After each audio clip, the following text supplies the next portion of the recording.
is the alleged disagreement between Russia and the US over sanctions relief a minor tactical or a technical issue, or does it reveal a more fundamental divergence in their approaches to resolving the conflict in Ukraine?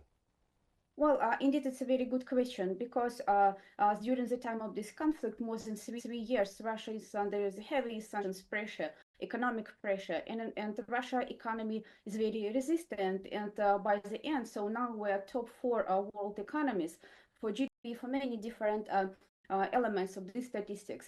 So, and of course, sanctions relief, it is can be taken as a positive attitude if it will happen. But also, I do not believe that Russian government just seeks for this approach or maybe hopes for this approach. Because, well, if the relief, sanction relief will happen, well, I think it would be a positive moment. If not, we're already resistant. So we already managed to develop and economically and technologically and militarily. So without this connection, scientific technological connections with Western countries. So and the negotiations which are taking place, I believe partially they touch upon sanctions issues, but what we see as a fact, so Donald Trump, he prolonged the sanctions just recently. So he did not impose new sanctions, but he did prolong sanctions which have been taking place previously. So I think, yes, some relief maybe partially can happen, but still it has no critical implications on our economy.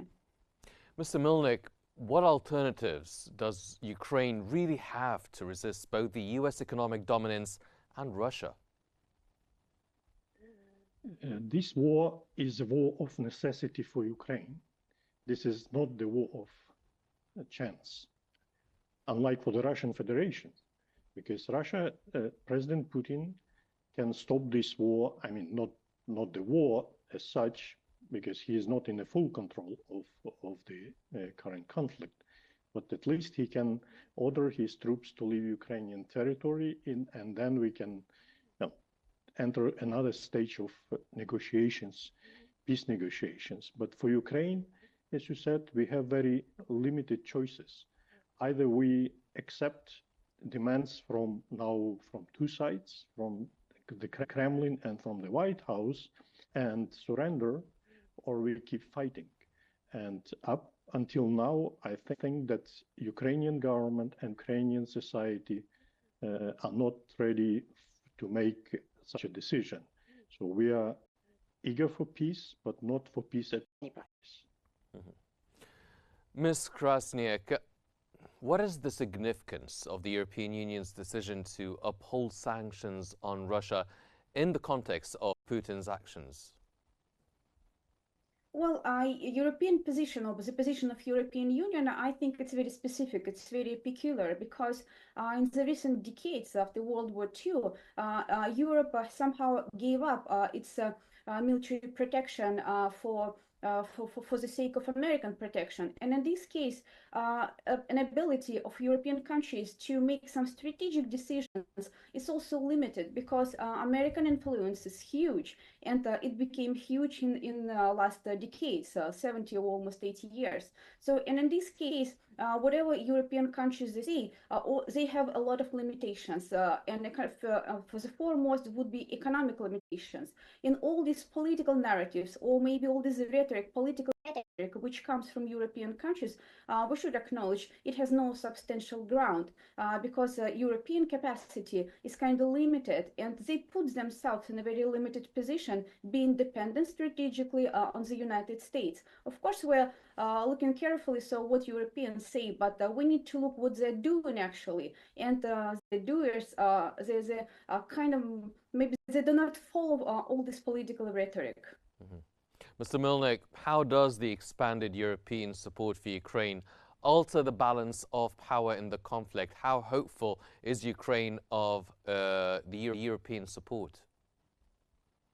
As for the moment, we see growing understanding among our European partners and some very positive steps in the direction of continuing support for Ukraine and strengthening the support for Ukraine. And I think that the most critical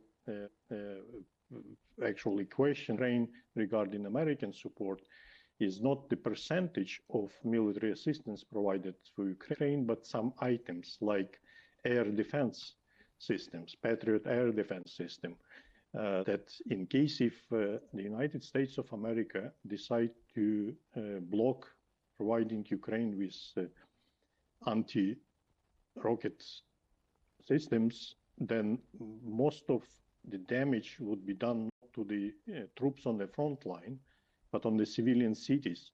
What we see almost every night is terrorist attacks on Ukrainian cities, on civilian infrastructure. But again, as I said, we don't have too many choices. And Europe now is making not just very strong declarations, but some practical steps.